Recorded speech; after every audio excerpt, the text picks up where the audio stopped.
What's up, everybody? My name's Coach Jacob Capizzuto. I'm the head trainer over at Cab Training. In this video, I'm going to give you guys 3 running back agility drills to improve your footwork on the field.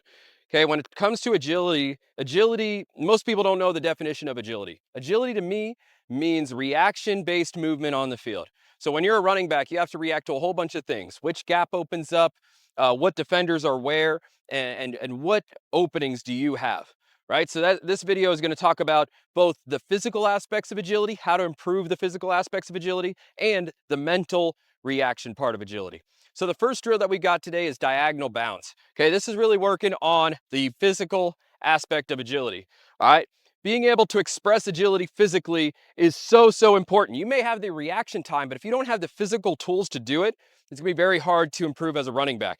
So when it comes to making moves as a running back, we often have to cut off one leg, right? So we break off of a leg, right? We push off one leg so we can move the other way. If you look at pictures of Barry Sanders, right, you're going to see his leg contorted in all different ways because he was so athletic, so explosive. He had the physical aspects, a 700-pound squat, and then he had the reaction time and the instincts that of just a legendary running back. So what we're going to do here is we're going to be on our right foot first. Okay, we're building that single leg power. We're going to jump off our right leg and we're going to stick to this leg. Jump to the other one. Okay, the first time through, you're going to jump and stick to the ground. Okay, second time through, you're going to go a little bit faster. You're going to bounce off of each cone. Okay, so no longer are you sticking to the ground, staying put. You're going to bounce off of each cone. So it's going to be here. Pop, pop, pop, pop, pop, pop, and then accelerate off of that. Okay, again, we're teaching ourselves how to push off the instep of our foot, launching up, being able to give our knees the ability to absorb that force in the ground when we land, when we do our diagonal bounds. Drill number 2 is a lateral sprint to downhill. So with this, we're simulating what would happen if you're running a sweep or a toss to the right or toss to the left, and you're running laterally, right, down the line. Then all of a sudden, you've got to stick it. Your end blocker, let's just say the tackle or the tight end, doesn't have a good reach block on the defensive end and you have to cut it inside, right? You're cutting straight downhill. So all we're doing here is you're running laterally down this line. Once you get to this cone, plant your foot, maintain speed, and cut straight downhill. Okay, full speed, this is what it should look like. I'll go both ways just so you guys can see both ways here. So we're here, lateral, lateral, lateral, boom, right there. That's all it is. Stick that foot in the ground and go, right? It's not, a lot of guys go too fast laterally. Let's just say they take the toss, they run laterally too fast. Now they got to go chop, chop, chop, chop, chop, and then downhill. And then by that time, the edge defender defeats your blocker. Things close down and it's a 7-yard loss. So we're going to be here, set, go, right there. Okay, get downhill quick.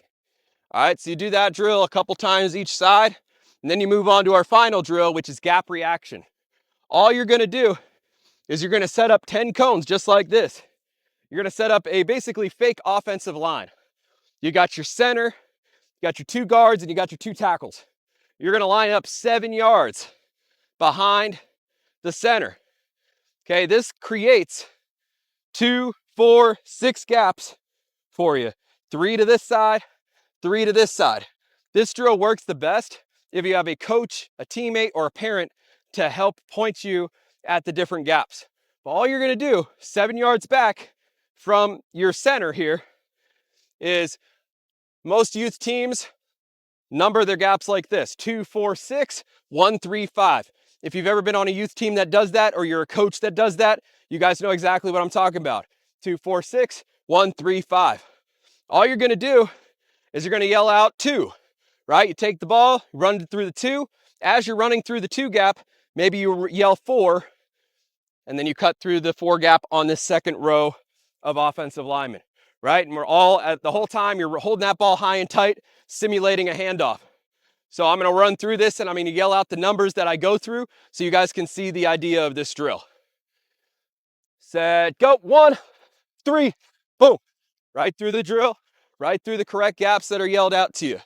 You can make this more easy or more difficult depending on the timing of when you say the numbers, right? I would suggest making this as realistic as possible. So it's probably not realistic to say 6 and then 5. Nobody's gonna run a run play like this, where you go to the outside one way and then you cut back all the way this way. Maybe it happens, who knows? But make it realistic. Like 2-4, 2-6, 2-1, 1-5, 1-3, 1-2. Having those types of gaps, those types of numbers on this, make this drill a little bit more realistic and game-like. So if you liked this video, if you liked the 3 drills that I gave you, hit the like button, comment if you have any questions, subscribe to Cab Training, follow me on all my other social medias, and let's get better today.